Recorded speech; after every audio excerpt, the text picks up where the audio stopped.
최근 주말을 앞두고 구로디지털 단지 별밤 앞을 지나간 적이 있다. 입장하려고 3-3-5 모여있는 남녀들이 길게 줄을 서 있다. 30대들의 탈출구라며 혈기왕성함에 대한 집착을 가진 사람들을 그 장소로 유혹한다. 사람들은 저곳에서 탈출구를 찾고 싶은 걸까? 나는 잠깐 동안 그들을 바라보며 생각에 잠겼다. 현대인들의 일상은 괴롭다. 오랜만에 만난 누군가에게 요즘 어떻게 지내냐는 안부를 물었을 때 너무 행복해, 너무 편안해 라는 대답은 특별한 대답이 되어버렸다. 이 대답을 듣는 순간 나도 모르게 대체 무슨 일이 있어서 행복하고 좋은 걸까? 라는 의문으로 자연스레 이어지기 때문이다. 아무 일도 없이 행복하거나 편안하면 안 되는 걸까? 왜 꼭 무슨 일이 있어야 행복하거나 편안해야 하는 걸까? 괴로움이 현대인들 일상의 기본값으로 세팅되어 있는 걸까? 아니, 오래전부터 불교에서 삶을 고통의 연속으로 보았던 것을 보면 현대인뿐만이 아니라 인류의 기본값인 것 같다. 나는 이 지점에서 다음과 같은 생각이 들었다. 인간의 일상은 괴로운데 그 괴로움에서 탈출하는 방법 중 낯선 다른 사람을 찾는 방법이 왜 있는 걸까? 현대인들의 일상의 괴로움은 대부분 사람에게서 온다. 단순히 인간관계만을 의미하는 것이 아니다. 내가 현재 처한 불만족스러운 상황, 고민과 문제들, 위의 것들의 원인을 추적하다 보면 그 시작점은 반드시 사람에게서 출발했다. 우리는 다른 사람들을 보며 대략적으로 기준선을 그리고 나의 상황이 대략 그 기준선 어디쯤 위치해 있는지 인식한다. 이 인식의 순간 이후 사람은 괴로움의 바다에 빠진다고 생각한다. 이러한 관점에서 부디 별밤 앞에 서 있는 이 사람들을 바라보면 사람에게서 도망쳐 다시 낯선 사람을 찾는 행동으로 보여진다. 적당한 알코올, 흥겨운 음악, 어두운 조명. 만약 외계인이 지구를 멸망시키고 몇 명 남은 인류를 잡아다 번식시키고자 할 때 위와 같은 환경으로 번식장을 만들지 않을까? 도마뱀이나 이구아나, 각종 곤충들, 이들을 번식시키기 위해선 적절한 습도와 온도, 지형 지물이 필요한 것처럼 말이다. 사람에게서 도망쳐 번식행위를 유도하는 환경으로 사람을 찾아 들어가는 사람들.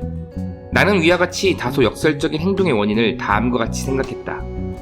일상에서의 괴로움, 이를 당장 해결할 방법은 존재하지 않는다. 따라서 이보다 앞선 괴로움인 발전기로부터 오는 괴로움을 해결해 내 삶의 괴로움의 총량을 줄이기 위한 것. 이것이 내가 굳이 별밤 앞에 서 있는 사람들을 보고 느낀 생각이다. 인간은 특이하게도 본인들이 동물이라는 점을 망각하고 살아가는 것 같다. 발전기를 맞이한 포유류는 꽤나 괴롭다. 나는 우리 집 고양이를 구조했을 당시 이것을 알 수 있었다. 길바닥에서 울고 있는 녀석을 데리고 온 뒤 한 달쯤 지났을 무렵 이 녀석은 미친 듯 울기 시작했다. 목청이 찢어져라 오는 녀석은 엄청나게 괴로워 보였다. 큰일이라도 난 줄 알고 병원에 데려갔을 때 발전기가 찾아와 힘든 것이라는 답변을 들었다. 충격적이었다. 인간인 나의 관점에서 발전기, 즉 사랑을 원하는 감정은 귀엽거나 흐뭇하게 보였을 뿐 고통스럽다라는 개념이 잘 연결되지 않았기 때문이다. 발전기에 대한 고양이와 인간의 차이점이라면 고양이는 특정 시기마다 찾아오는 데 반해 인간은 365일 쉬지 않는 발전기에 해당된다는 것이다. 고양이는 매년 특정 시기에 발정의 고통이 모두 몰려 증폭된다면 인간의 경우 365일로 분산되어 고통을 의식하지 못하는 것이 아닐까? 그리고 해결되지 못한 채 분산된 고통은 무의식에 축적되어 알 수 없는 괴로움을 생산하고 있는 것이 아닐까?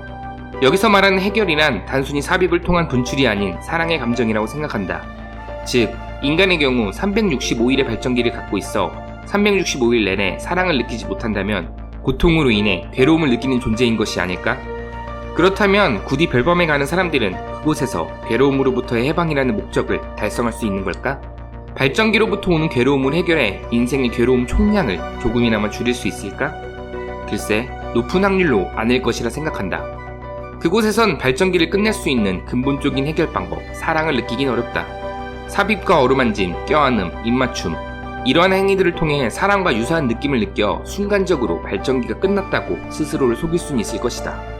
하지만 겨우 일주일짜리 임시 방편이다. 이는 마치 고양이의 발전기를 잠시 멈출 수 있는 방법과 비슷하다. 발정 시기에 괴로워하는 고양이, 면봉을 잠시 넣었다 빼면 발정은 잠시 멈춘다. 고양이의 뇌를 속여 발정의 목적을 달성했다고 착각시키는 것이다. 사람도 크게 다른 점이 없는 것 같다. 면봉을 찾으려 혹은 누군가의 면봉이 되기 위해 굳이 별밤 앞에 서 있는 것처럼. 삶은 괴로움이다. 인간이 일평생 괴로움을 안고 사는 이유는 혹시 일평생 동안 쉬지 않고 사랑을 받아야만 하는 발전기를 겪고 있기 때문이 아닐까? 생로병사의 고통 역시 쉬지 않고 사랑을 받지 못한 채로 맞이하기에 고통인 것이 아닐까? 그러고 보면 참 태어난 김에 살아가는 인간들은 무슨 죄가 있길래 이렇게 괴로운 것일까? 없어지지 않는 괴로움으로부터 도망치고 싶지는 않다. 다만 엄마의 자궁으로 돌아가고 싶을 뿐이다. 그때는 단 한 번도 괴롭지 않았던 것 같다.